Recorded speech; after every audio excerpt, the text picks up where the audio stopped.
stifling, hot summer afternoon in 1895. Edwina and her mother enter carrying parcels.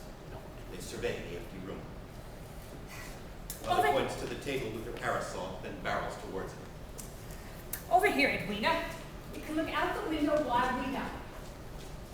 Come along, no dawdling now. This really is terrible. It took all the strength I had to open that sticky restaurant door. Edwina shuffles clumsily through the empty room, her long skirt banging into empty chairs. Edwina, please! Please be more careful. My, we can't take you anywhere, can we? If only you would be a little bit more delicate in your movement. Why, you nearly crushed that poor sales clerk back in the sheet music department at Best and Company. My, no server to pull out our chairs. I hope the food here is not nearly as lax as the service. They are open all hours of the day and all night, 7 days a week. That's what the sign outside said. Perhaps it's busier at other times of the day or night. She pulls out her own chair, then plops gracelessly in the seat, putting her hot water jug on the table. This empty jug of water is just as heavy empty as it is full. Dear, the dishes haven't been cleared. I'll think twice before visiting this establishment. It is close to the streetcar, and we'll be back home in Brooklyn before long. She starts to get up, then stops. No, I did want to sit near the window and gaze out upon the street. Oh, finally, the lovely ladies. She takes out piano music. And look at my new piano sheet music. She sits back down and snaps her fingers at Edwina. Edwina Huffington, come here and sit. Look out the window will do you good. Just sit and we can watch all the lovely, refined young ladies stroll past. Maybe you'll get something of an education as you watch them and take note of their posture and grace. Sit! What an ox you are, Edwina. My word. You'll never find a young man to court you if you plan on exhibiting these kinds of manners. Terrible manners. What do you hide in your bedroom all day and all night with those terrible manners? I want to clear the table. I'll just have to do it myself. There may be a very small gratuity left under the butter dish today. Takes the plates and stacks them on Edwina's side of the table. There. Now I have a clean place to enjoy my light meal. A nice kidney pie, I think, and a nice iced tea. Edwina, I've been here before, dined here before, with my second cousin, a few years ago, around Christmas time. My second cousin Harriet from East Astoria, that dreadful village in the middle of nowhere. We were a miserable place. Swamps, mud. You remember her. Short, plump, and not too bright. No one courting her no sooner. A little like you, I believe. And we had the kidney pie, too. I recall it was very good, nice and hot. And we had steaming cider. We had just come up from 14th Street. I love the piano recital with the lyric, walked all the way up here. I remember the wind was howling and the snow was piling up everywhere, and the rail cars were clattering overhead at 6th Avenue. Of course, I'd rather be where she is right now, out in the middle of a nice breezy nowhere in East Astoria, instead of in this suffering heat. She has trees and farmland all around her, and she and her family can walk right to Bowery Bay Beach. Edwina Huffington, leave those plates alone. There'll be a server here any minute. Just sit back and enjoy the overhead fan. The city gets hotter every summer, Edwina. Even Brooklyn is hot. Not at all like what it used to be. Edwina chooses a plate and lifts it, looking intently at the remains. You're too young to remember, Edwina, but when I was a little girl, before you were born, so of course, how could you remember? But after that terrible war in the South, we would go to the beach too. Pack up our big cooking pot early in the morning and get to the shore by noontime. It was so cool and breezy, that clean salt air. Father would dig for clams and oysters. Mother made a big fire and cooked the pot for a long time. We would put them in a big pot. I would lie in the sand and look at my piano sheet music in the sun. Then nap and dream of becoming a famous piano. I had such an ambition back then. I practiced my piano every chance I could, early in the morning until late at night. Up the scales and down the scales and up the scales and, well, then we'd pack up and we'd be back home before midnight. I was too sunburned to sleep. I was late for days and days after. Couldn't work on my piano lessons, nothing. There was not a note of piano music in that house for a week. Then, the next week we would do it again.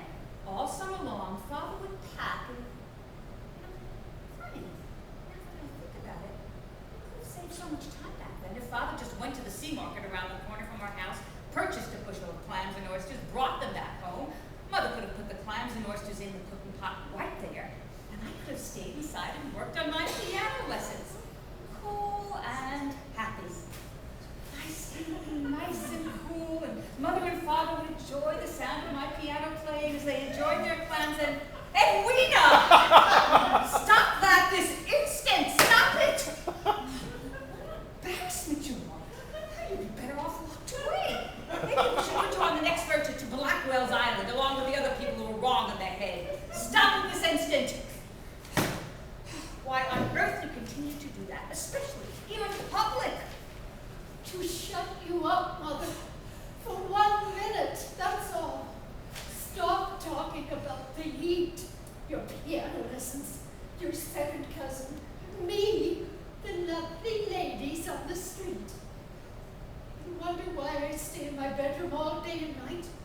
Why I take my meals in my bedroom, not with you? Maybe we should call you, not Edwina, but Nellie Bly. I'll send you off to Blackwell's Island with all those sick and crazy women.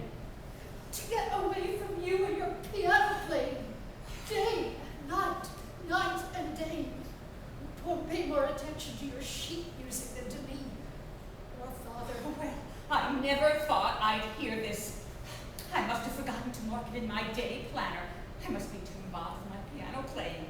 Tuesday, August 18th, 1896. My lovely daughter, Edwina Huffington, will forget to mind her tongue in public and in front of her own mother. Let us return home, Mother. The heat is getting to both of us. The ferry ride will do us good. It's just too hot. Notice there's a piece of paper attached to Mother's back. Mother, something has stuck itself to the back of your dress. Perhaps it is what remains of the knife you tried to stab me with your evil words. No, Mother, it's a note, Mother. Due to the extreme heat, we are closing abruptly for the day. We regret any inconvenience this sudden closure may have caused you. Mother, you must have pushed open the door, broken the lock. We're intruders. There was no lock on the door. They are open all day, hours of the day and night, 7 days a week. But they need a lock. Oh my. We are intruders. We have to leave at once. If we are discovered, we'll be considered thieves and sent off to Blackwell's Island for sure. The intruders ward. Let us leave right away, Edwina. Picks up a jug of water. But first, Edwina, be a dear and fill your mother's water jug. From those water pitchers on each table. No sense letting a good water go to waste. No sense parching ourselves on the streetcar and on the ferry back to Brooklyn. Mother, can I tell you a secret? Something I've never told anyone else ever before. Are you going to raise your voice to me when you tell me? Be rude. No, Mother. I'm sorry about how I spoke before. Forgive me. I forgive you, dear. Now, tell me your secret. I adore secrets. Once my cousin Harriet, she told me the most delicious secret about her brother Flint. It seems that Flint was in the woodshed one afternoon, and the woodman came by to deliver a cord of wood. Well, Harriet needed some kindling for the kitchen stove, so she went to the woodshed, only to find that Mother, not that kind of secret.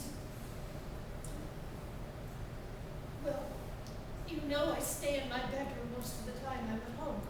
this isn't about my piano playing again, is it? How much more do you want to hurt your mother? Well, not really, Mother. Mother, when you're in the parlor playing your music, well, the music puts me to sleep. The soothing sounds of the melodies of my fingers on the keyboard.